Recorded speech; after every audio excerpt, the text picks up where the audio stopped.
Historical contradiction that Marx points out in this early text on alienation is going to be overcome, and must be overcome, because for Marx, remember his Hegelian background, this dialectic, contradictions just can't persist forever, because truth emerges in history. History has to resolve contradictions. That's the Hegelian background, right? And history doesn't allow contradictions to stay forever. It resolves them, and that's how you get to truth. For Marx, you see the very end of these economic and philosophical manuscripts, he says that when the worker realizes that the worker is oppressed and has to control his own labor, and Marx is thinking of men as workers, but later on, especially not exclusively, that when the worker liberates himself and his labor, that liberates everyone. Because that will show everyone that the work we do should be our own. I mean, that's really it's a romantic notion too, but for Marx, it's not. Marx would probably say, no, it's not romantic. It's rational, because our work should be our own. We produce things to see ourselves in the things we produce. It's not happening. It has to be resolved. But the working class for Marx is the vehicle for the resolution of historical contradictions. I mean, that's really important. The working class is the vehicle for Marx for the resolution of historical contradictions. And when the working class resolves those contradictions, all the rest of us can wake up and we can see those contradictions resolved too. That's pretty extraordinary. You see it at the very end, the last slide, from alienation to emancipation. From alienation to emancipation.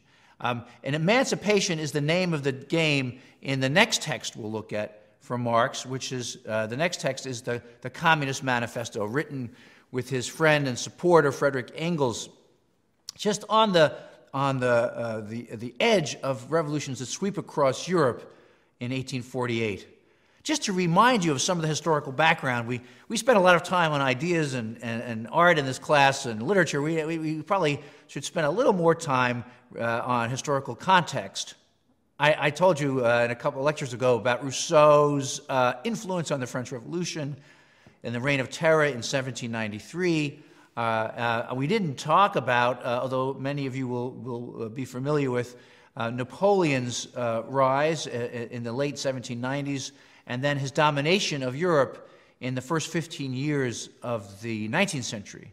Napoleon's defeat in 1815 and the conservative reaction to the French Revolution that sweeps across Europe in 1815 is a way of keeping the lid on political change. That's really the goal of what was called the Congress of Vienna and the conservative powers that would try to reestablish their authority after 1815, after Napoleon is captured and exiled. And it works for a while. It works for a while, but industrialization is going on. There are lots of economic changes. There are lots of other kinds of changes going on, and they can't really keep the lid on. They really can't.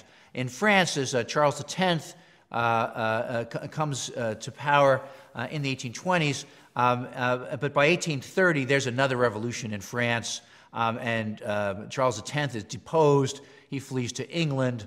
A much more moderate, some even will say a bourgeois king comes into power in France, Louis Philippe. German-speaking Europe is much more conservative. They have lots of petty principalities running small states. Prussia is still a very conservative place, but there is a burgeoning radical movement, and Marx is part of that. Marx is taking his inspiration from the political changes in France, and he's taking his inspiration from German philosophy and English economics. You know, Marx looks to France and says, wow, revolution, all these things are changing. It's possible to change the world. He looks at Germany and says, how does the world change? Well, Hegel tells me how the world changed. German philosophy tells me how the world changes. But Hegel didn't really know a lot about economics, so Marx turns to English thinkers for the labor theory of value, for understanding economic change, and he brings these concerns together in the Communist Manifesto. English economics, German philosophy, and French radicalism. And Marx's, with Marx's pen, that becomes this manifesto announcing revolutions that are about to occur. A specter is haunting Europe, he says, right? In the very beginning of the text. A specter is haunting Europe, the specter of communism. Now, one of the first things you have to notice in this text is who is doing the revolutionary work. And if we were in a classroom together, I would say, okay, everybody, who's doing the revolutionary work? And many people would raise their hands and they would say, oh, it's the working class, because Marx is a Marxist. And we know the working class is the emancipatory class. That's not true in the manifesto, right? If you've read it, I hope you have for this week, you know that for Marx, the class that does the most revolutionary work is the bourgeoisie, the middle class. He calls the bourgeoisie a most revolutionary class. Over the long run, revolution would have to happen because the economic conditions that allowed them for the generation of wealth would collapse because of inherent contradictions to the system. But let me just make sure we can get through some of this turn towards the cure, if you will, or the revolution. In all of these battles, it sees itself, the middle class has to appeal to the proletariat, to ask for help, and thus to drag it into the political arena. The bourgeoisie itself, therefore, supplies the proletariat with its own elements of political and general education. In other words, it furnishes the proletariat with weapons for fighting the bourgeoisie. So what Marx is seeing here in the 1840s is that the middle class, in order to defeat the aristocracy, in order to get the king off their back, in order to reduce taxation, in order to control the government, the middle class appeals to the workers to go out into the street to create change, to create political action.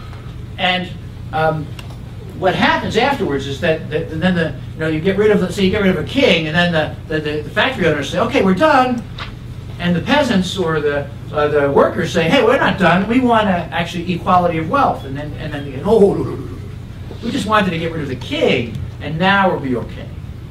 We just wanted to change a couple of things, and now we'll be okay. And that works for a while, but Marx thinks what will happen is that the workers who are activated politically, who are no longer passive instruments of oppression, they are actually they're used by the middle class to go into the street and protest. That these people will say, I'm not going to do this anymore, because I have learned from the bourgeoisie how to change the world. This is from a slide. We have pages 12, 13.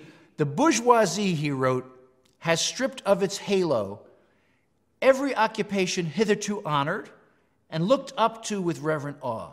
The bourgeoisie, the middle class, has converted the physician, the lawyer, the priest, the poet, the man of science into paid wage laborers. This is really important for Marx because it's the middle class that exposes the truth of history. That is, that it's all about class conflict. The history of all hitherto existing society is the history of class conflict. Remember, that's the beginning of the manifesto. In 1847, the really real for Marx was class struggle, because that's where the action was and where change could occur. And in different epochs, when there is an explosion of radicalism, people often try to find this, where is the struggle going to make the biggest difference? Not long before I was a student, lots of folks thought the civil rights struggle would actually completely change America and maybe the world. In other words, the rhetoric was often that the struggle for civil rights for African Americans was not just going to liberate African Americans, it would necessarily change all of society. That was the kind of Marxish version of that. Sometimes you hear that in queer theory today, right? The more political versions of queer theory say, well, if you queer everything, then the whole edifice of patriarchy and capitalism will fall down. That's important because that means you don't modify things so to have, like, if you have gender neutral bathrooms, you're satisfied. No. The idea is that if you queer things, everything will change. Private property, family, so that's looking for the hinge that will change everything. And for Marx, that hinge was class struggle. It's the bourgeoisie that shows that is true. They reveal that money makes the world go round, if you will. They reveal that it's economic contradiction that forces people to do things they would otherwise find aberrant.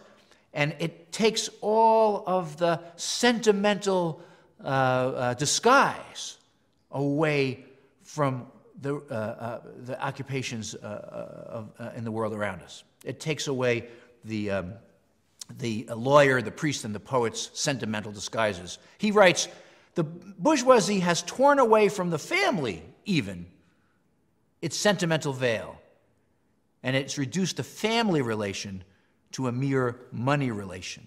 And in a famous passage, Marx writes that all fixed, fast frozen relations with their train of ancient and venerable prejudices and opinions are swept away.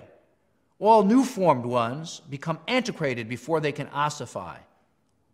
And here's a sentence that many people quote, all that is solid melts into air, all that is holy is profaned, and man is at last compelled to face with his sober senses his real conditions of life and his real relations with his kind. This is so important for us because remember I use this phrase, really real. Where does the thinker grab onto something as a foundation? For Marx, all that is solid melts into air because the bourgeoisie shows you the real conditions of life. And that, for Marx, is economic exploitation. That behind marriage is economic exploitation, behind patriarchy is economic exploitation, behind the economy, behind the government, behind everything, the real conditions of life are alienation and economic exploitation. That, once revealed, will make people want to change the conditions of their lives.